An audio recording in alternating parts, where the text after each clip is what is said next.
Astral projection. All right, this is a topic I just love. I don't even have near enough experience with it yet because it's so cool, but but I gotta share, and in hopes that you guys will share, okay?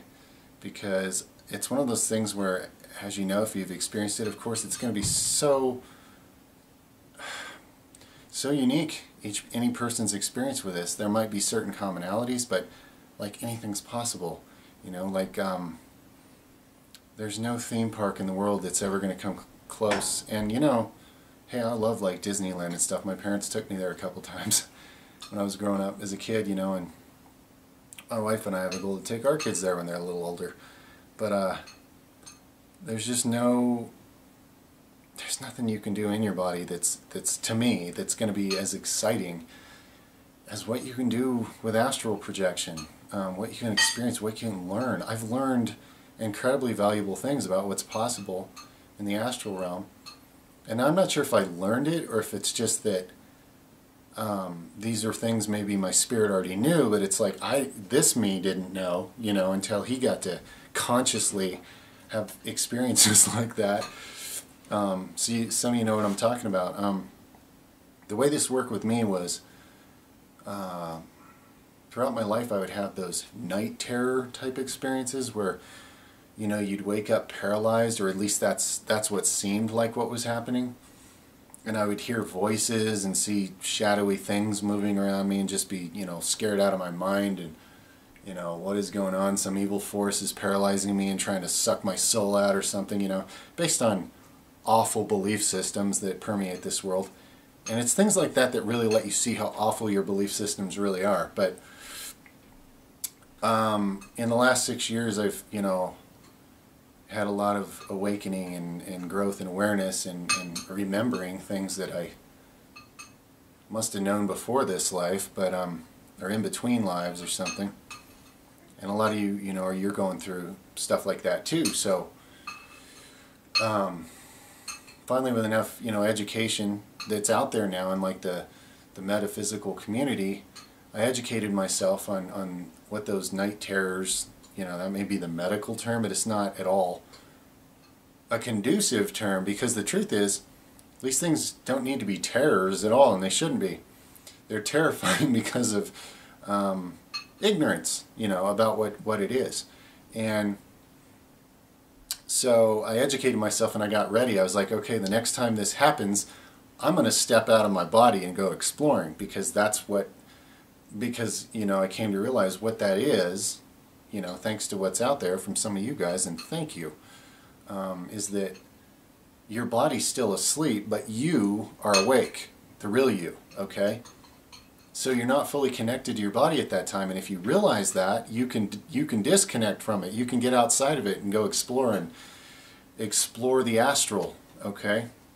You can fly around and look at things, and you'll find that realm is pretty malleable. It can change based on where your consciousness is at, but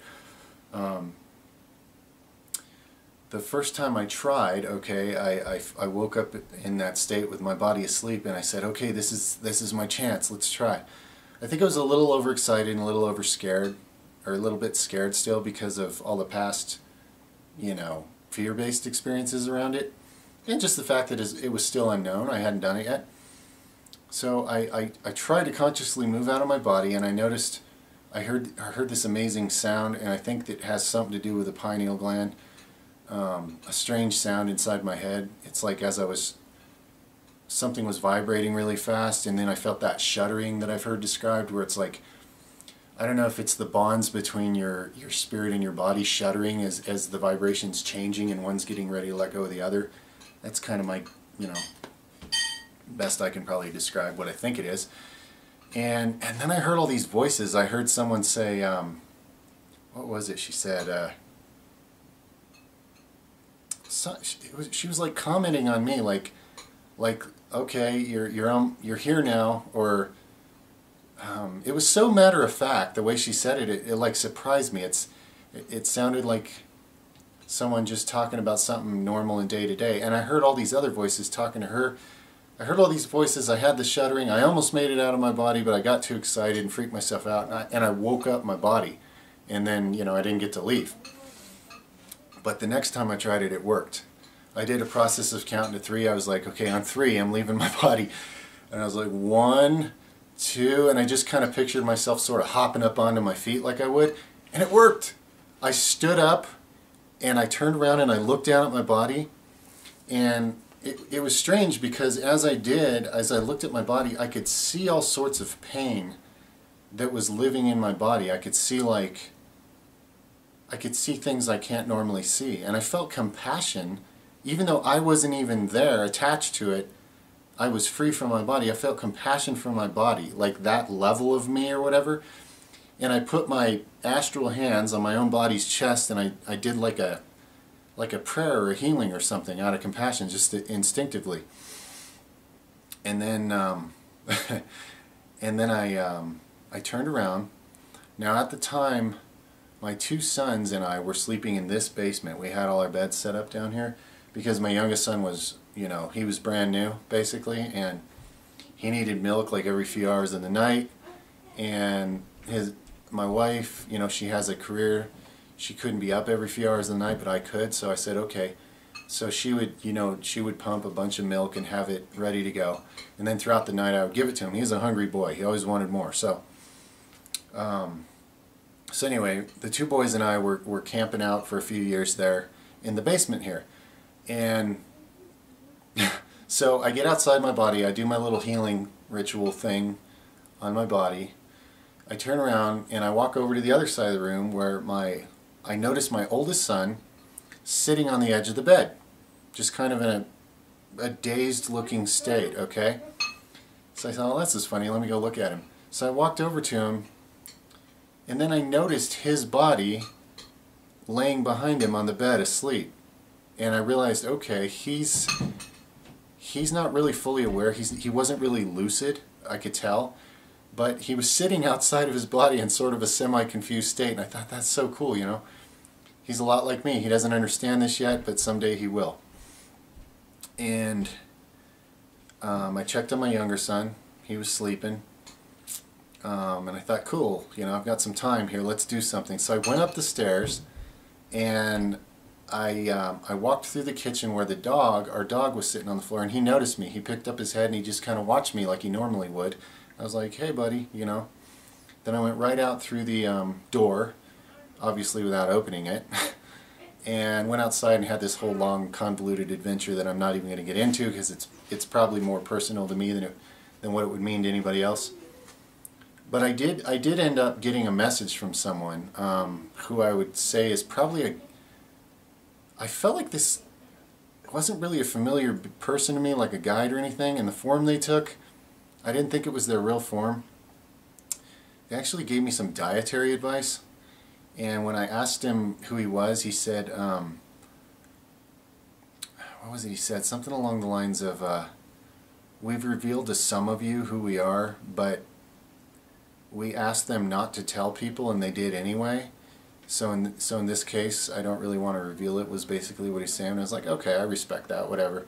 You know, because I was honest with him. I was like, I'm so excited right now that if you told me who you really are, no doubt I would have to share it. So you're right. You probably, if it's in everybody's best interest, then that's fine. You know, so I didn't make him, like, I felt like I could probably talk him into telling me who or what he really was, but I just felt like, nah, I'll just respect that.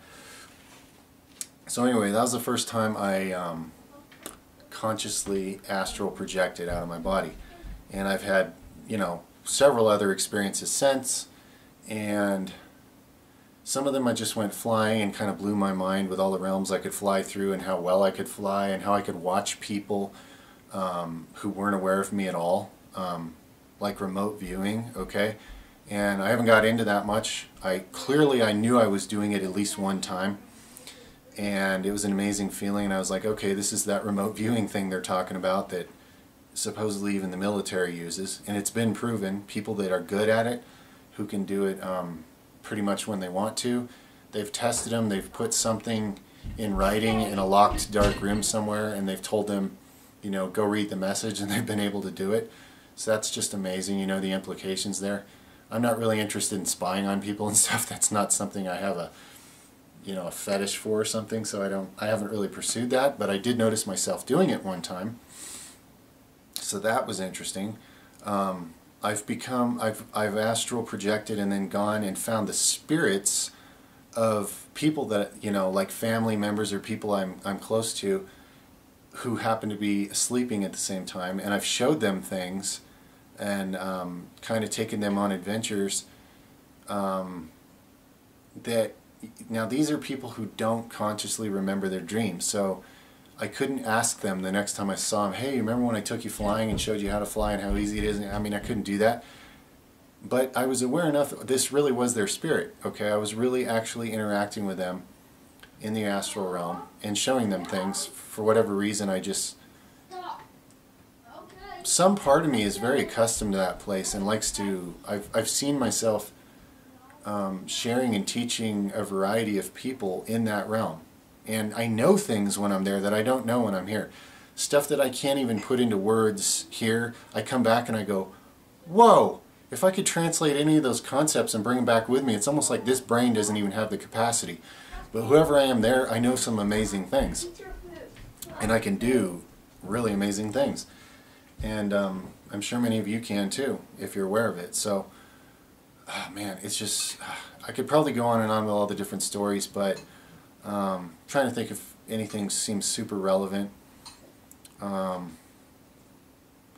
I've talked to my higher self from there and got a few hints and stuff, but it's not like my higher self came down and materialized and took on any distinct form. I felt like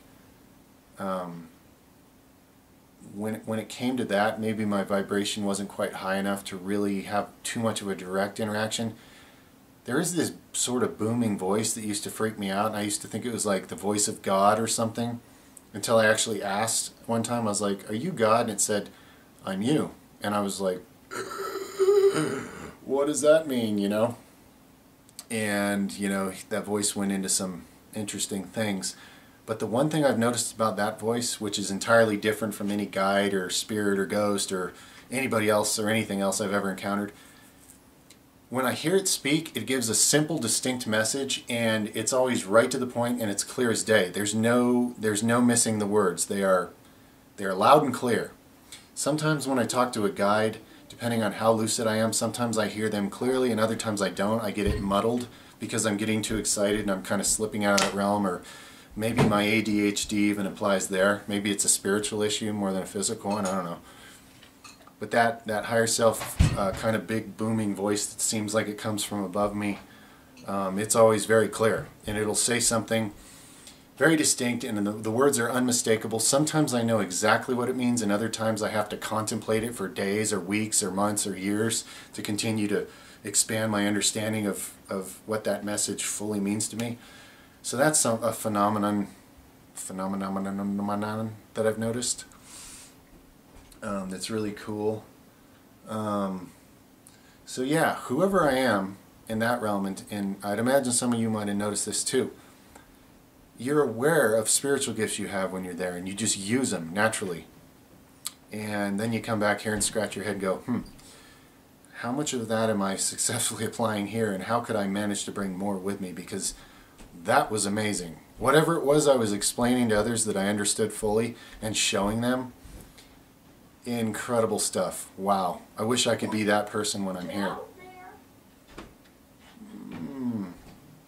But I think as we open our hearts more, we're going to find anything is possible. It doesn't have to just be a wish. So, you know, I've even encountered negative entities or neutral entities or all the above while astral projecting. And that, you know, that depends on my state of mind at the time, I think, you know. So you can explore a lot of things, and I'm sure I haven't even begun to scratch the surface because it's like infinite. You know that when you're there. It's like, oh my gosh, it's infinite, the possibilities of what you can do here. You can live out fantasies that you can't get away with living out in this world, okay? You can explore whatever your imagination is ready for at the time, okay? And the amount of lucidity and the intensity of your senses and your feelings and the emotions and the concepts, they're they're brighter and bigger and sharper than what I have ever experienced in this body. And I've experienced some pretty amazing concepts even in this brain. So, and some pretty amazing feelings with these emotions. But there, I'm more lucid there than I am here, whatever that means. And maybe some of you know what I'm talking about.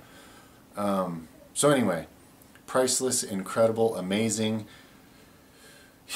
You know, even better than the best psychedelics, okay? As healing and mind expanding and life changing as that can be, and that's another topic on my channel. If you'd like to contribute there, please do. But anyway, that's my 2 cents for now. Please share with me anything you feel inspired to, for the sake of anyone who's on looking, who's curious.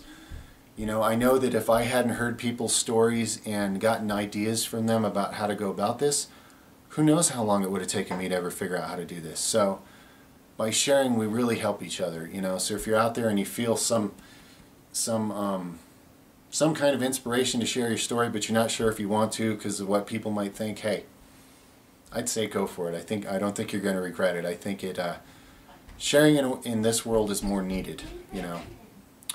Especially any of us that are interested in these things that humanity could sure use some more light shined on these things. All of us. The implications are immeasurable, you know, for the potential benefit of being able to get higher information and access a higher version of yourself, and hopefully bring back and use some of the abilities you find you have. Because I know, as 100% knowing, that those things you experience there, any ability you find yourself using, you have that ability, okay? And really the goal on some level is definitely to use it here in this world where it's like miraculous or whatever, okay? So, anyway, not fully walking on water yet or anything, but you know, I have awakened certain abilities here that I am now using to some degree and seeing they are real. And a lot of them I would have had no awareness or clue about if I hadn't first witnessed myself using it there, okay? So like I say, you know, the implications of these kind of things, how this can help us and how we can help each other, I mean, it's unlimited. So yeah, please share. I love you, and I look forward to it.